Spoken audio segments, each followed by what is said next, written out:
Hello, I am presenting my paper Pro-Poor Policy Intervention in Urban Water Management in Kenya towards universal access to affordable and safe water coverage.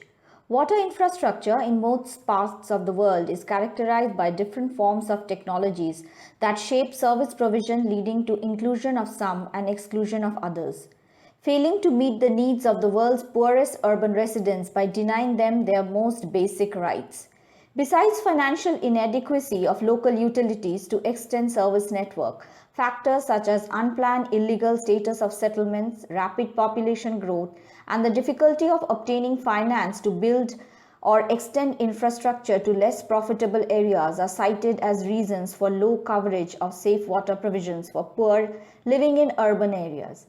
Thus, pro-poor policy interventions become mandatory in order to meet the sustainable development goal of achieving universal and equitable access to safe and affordable drinking water by 2030. It is estimated that 60% of residents in Nairobi, the capital of Kenya, live in informal settlements and low-income settlements who do not have adequate access to affordable, safe drinking water. According to the National Water Services Strategy, only 20% of the population in low-income settlements have access to safe water, with less than 5% having piped water connections at home. The government declared access to clean and safe water in adequate quantities as a constitutional right and has made a mandatory condition for implementation of pro-poor strategies through promoting low-cost technologies such as water kiosks and yacht taps to ensure access to safe water at regulated prices for granting licenses to water providers. Under this framework, Kenya introduced a new form of card-operated water vending machines, popularly known as water ATMs, for the first time in the Mathare slums of Nairobi in 2015 through a public-private partnership program. Water ATM is the popular name for the coin-operated or electronic card-operated standpipes that dispense a given volume of water. This study attempts to analyze the impact of this pro-poor policy intervention aimed at providing safe and affordable water along with cost recouping. The analysis of the study is built on field observations and structured interviews conducted during the month of November 2016 to December 2017 in 258 households of Mathare slums chosen randomly. Besides the exhaustive household schedule, participant observation, focus group discussions, and key informant interviews with the slum residents, water industry experts in public and commercial enterprises form the basis of my arguments. The water cards cost around Kenyan shilling 300 and water is charged at half a Kenyan shilling per 20 liters. The cards can be topped up at a kiosk through a mobile app. The water payment per volume are fixed as processed in the cards and can be accessed at the customer's convenience at any time, even in the absence of water ATM managers. So unlike other sources of water available in the slum, the water ATM not only dispensed water at minimum cost, prices were fixed and did not vary according to market demands. Prices of water from paid standpipes were relatively higher and varied greatly in spite of price regulations from the utility. At times of scarcity, standpipes and water vendors sold water even at 50 to 100 times higher than the ATM water. The kiosks were very few in number and were all very closely located on the main roads of the slum, hardly 50 meters away from one another. The topography of the slum is such that the main roads are built on the high ground and the slum houses are located at riverbeds or at the valleys.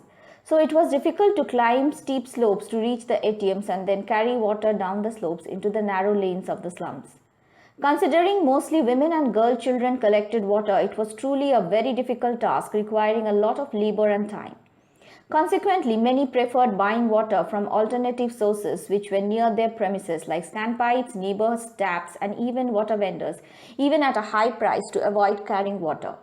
Some even confided that it was better to buy water from illegal connections at high rates than to travel so far to fetch water. According to the utility officers, there were no vacant spaces inside the slum for the ATMs to be placed. Since the ATMs were fixed with expensive digital tellering machines, they were located on the main roads for better public surveillance. Moreover, it needed to be easily accessible for the utilities water tankers to fill up the ATM overhead tanks. Since most attractive reason to buy water from the ATM is that it's low cost, poor residents depended much more on water ATMs than their richer neighbors, as they were willing to undergo the hardship of carrying water to save money. Though the price difference between standpipes and water ATMs seemed to be apparently very low, in reality the standpipe prices could go up to 10 times during the scarcity time. Moreover, the water ATMs had a fixed price irrespective of the demand situation, which made it easier for its users to control and estimate household expenditure, especially such people who had meager income only through daily wages. Since one of the prime focus of the public utilities cost recovery, there is no doubt that the water ATMs are successful in generating some revenue. With prepaid delivery, there is no need for costly metering and billing process. Moreover, the system is more transparent as there is no such cash handling between utility officers and kiosk managers. The ATM management self-help groups get 40% water credit as profit. For example, if the group buys water for a credit 100 shillings, then they get water worth 140 shillings.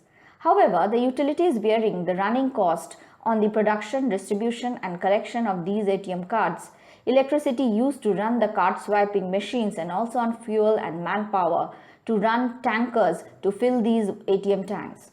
So the ATMs may not be generating sufficient revenue as estimated and claimed by the government, and in effect are not running in its optimum. If the ATMs are able to generate sufficient revenue as claimed, then they should have been running in full capacity. Certainly, water ATMs have proven to be extremely beneficial to the ATM managers who are benefiting by selling water as well as running parallel business in the ATM house rooms. With empty water tanks, the ATM rooms are now vibrant commercial spaces running saloons, tailoring shops, grocery and electronic goods shops. From my interviews and observation, I could sense widespread nepotism in selection of the self-help groups to manage the ATMs, and there were also a lot of disputes even among the group members which hampered the day-to-day functioning of the ATMs. Interestingly, some users also doubted the quality of water sold by water ATMs, as water is stored in the ATM tanks and is carried by tankers which are never cleared. This has implications on equity as well-being of its customers who are mostly poor and also use more time and energy in collecting poor quality of water. So the water ATMs can be more beneficial to the poor if they are more in number and are linked to the utility network. It was envisaged that if this program is successful, it will eradicate illegal tap connections and illegal water vendors. However, in reality, it is the other way around. The water ATMs were not working in profit because officials could not curb illegal connections and cartels were selling water at illegal water connection points. They charged 20 killion shillings per day flat rate, and customers preferred to buy this water as they could store as much water they wanted and it was available near their premises at their own convenience. Since at present water ATMs are fewer in number with suboptimal location, the water vendors bought these cheap water from ATMs and sold the same water to the slum residents, making profit ranging from 99 to 75%. The utility officers and slum residents even alleged that the water vendors stole water from these ATM tanks to create a crisis, to keep up their market demand and also make profit from this water. For a successful impact of water ATMs on the lives of urban poor, the utility needs to protect the ATMs from getting misused by the cartels, with regular supervision and stringent punishment for such law evaders. There is no denying fact that water ATMs are providing affordable water to the poor.